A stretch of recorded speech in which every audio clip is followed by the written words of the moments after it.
Assalamualaikum warahmatullahi taala wabarakatuh. Bismillah, alhamdulillah, assalatu wassalamu ala rasulillah sayyidina Muhammad ibn Abdillah wa ala alihi wa sahbihi wa man walah la hawla wa la quwata illa billah.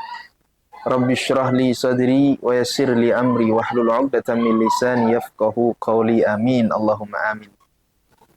Alhamdulillah, pemirsa hadirin wal hadirat yang dirahmati Allah Subhanahu wa taala.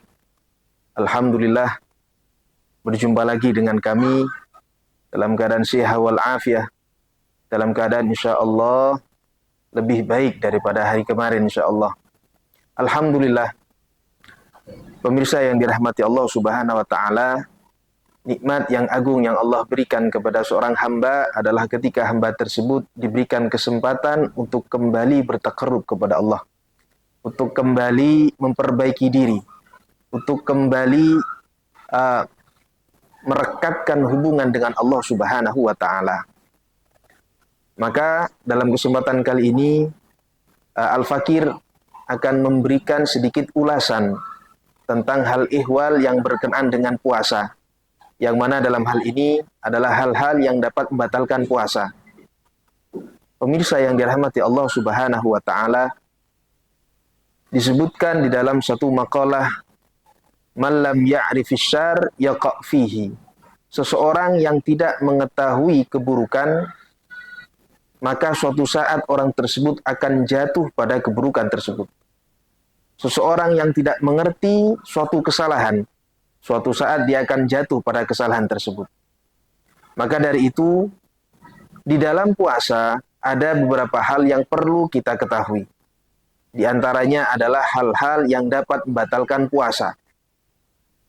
Pemirsa yang dirahmati Allah Subhanahu wa taala, di dalam kitab fikih disebutkan ada beberapa hal yang dapat membatalkan puasa. Yang pertama adalah usulus syai' ilal jauf, adalah masuknya sesuatu ke dalam jauf atau rongga-rongga tubuh. Yang pertama adalah mulut tentunya. Yang kedua hidung, yang ketiga telinga. Yang keempat dan kelima adalah jalan depan dan jalan belakang. Tempat-tempat tersebut tidak boleh kemasukan sesuatu apapun. Dalam keadaan disengaja, bukan dalam keadaan lupa. Dan bagi orang yang tahu hukumnya. Sehingga orang yang tidak tahu hukumnya tidak batal puasanya. Kemudian, yang perlu kita ketahui, batasan-batasan yang dapat membatalkan puasa tersebut seperti apa? Maka di dalam hal ini, contoh mulut saja. Mulut ini memiliki anggota zahir dan anggota batin. Maka batas anggota zahir di dalam mulut ini adalah sampai kerongkongan, yakni makharijul huruf ha, atau sebagian ulama mengatakan kha. Maka ini batas zahir. Tidak boleh ada suatu yang masuk melebihi batas tempat keluarnya huruf ha atau kha, maka dapat membatalkan puasa. Sedangkan hidung itu sampai muntahal khayshum. Muntahal khayshum ini sampai sejajar dengan mata kita. Ini batas hidung. Tidak boleh masuknya sesuatu melebihi batas tersebut. Sedangkan telinga, batas anggota zahirnya adalah yang dapat terlihat oleh mata kita. Maka yang tidak terlihat oleh mata masuk anggota batin atau anggota dalam. Lah anggota batin ini yang tidak boleh kemasukan sesuatu. Kemudian jalan depan dan jalan belakang itu juga tidak boleh masuk sesuatu. Maka ketika orang yang berpuasa kemudian dia melakukan hal-hal yang dapat masuknya sesuatu ke anggota-anggota yang tembus ke dalam tubuh tadi, maka puasanya dianggap batal di dalam syariat. Kemudian yang kedua yang dapat membatalkan puasa adalah istiqoah atau sengaja untuk muntah. Orang yang sengaja untuk muntahkan sesuatu ketika puasa, maka puasanya dapat batal. Di dalam fikih disebutkan istiqoah. Adapun orang yang muntah tanpa sengaja, maka puasanya tetap dikatakan sah. Kemudian yang ketiga adalah hubungan suami istri di siang bulan Ramadan. Ini dikatakan satu perbuatan yang dapat mendatangkan kafaratul uzma, hukuman yang begitu berat. Sehingga orang yang melakukan hal tersebut puasanya batal dan terkena kafarah atau tebusan yang begitu berat. Yang pertama, orang yang melakukan hal tersebut dia harus membebaskan budak perempuan yang selamat dari aib dan bisa bekerja secara sempurna. Tentu di saat ini kita tidak akan menemukan seorang budak. Maka opsi yang kedua, dia harus berpuasa selama 2 bulan berturut-turut. Kalau dia tidak mampu karena sakit atau yang lain, baru ke opsi yang ketiga. Dia harus memberikan makan sebanyak 60 fakir miskin.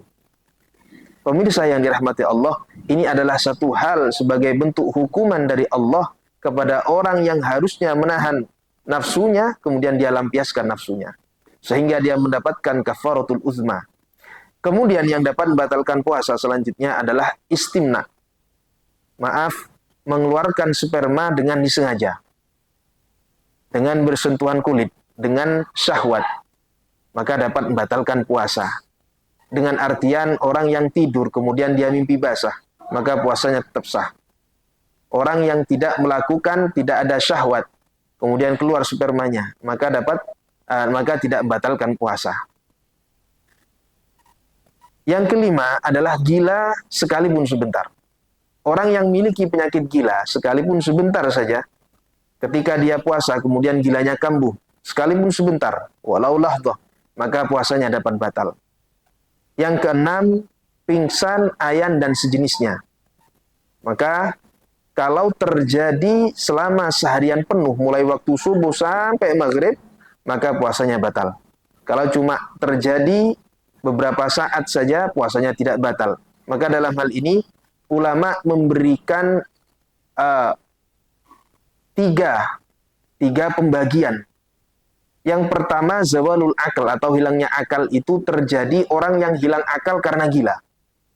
Maka kalau terjadi karena gila, sekalipun sebentar batal puasanya. Yang kedua, kalau zawalul akal, hilangnya akal ini seperti ayan, seperti pingsan atau semacamnya, maka tidak membatalkan puasa kecuali terjadi sepanjang hari. Yang ketiga, orang yang tidur. Orang yang tidur ini sekalipun terjadi sepanjang hari, maka puasanya tidak batal. Kemudian, yang ketujuh adalah murtad, keluar dari Islam. Entah itu karena ucapan, entah itu karena keyakinan, maka dapat membatalkan puasa. Seperti orang yang punya keyakinan halalnya sesuatu yang diharamkan oleh Allah, atau mengharamkan sesuatu yang telah dihalalkan oleh Allah, atau menghalalkan sesuatu yang telah diijma oleh ulama sebagai sesuatu yang haram, atau sebaliknya. Maka orang ini dianggap keluar dari Islam. Saat dia murtad, puasanya batal. Selanjutnya yang dapat membatalkan puasa, yang nomor 8 adalah melahirkan. Orang yang melahirkan, puasanya batal. Yang ke-9, haid. Dan ke-10, nifas. Atau keluar darah setelah melahirkan. 3 hal ini terjadi khusus bagi perempuan. Hadirin, ikhwani rahimakumullah. Ini adalah hal-hal yang dapat membatalkan puasa. Sehingga hal-hal tersebut wajib kita jauhi. Agar supaya kita mendapatkan fadilah dari puasa itu sendiri, dan kita juga mendapatkan pahala dari puasa kita. Semoga Allah Subhanahu wa taala kuatkan kita di dalam menjalankan ibadah puasa, dan keluar daripada bulan puasa dosa-dosa kita diampuni oleh Allah Subhanahu wa taala, serta amal ibadah kita diterima oleh Allah Subhanahu wa taala. Kurang lebihnya al-fakir mohon maaf, wal afu minkum. Wallahu a'lam bissawab. Assalamualaikum warahmatullahi wabarakatuh.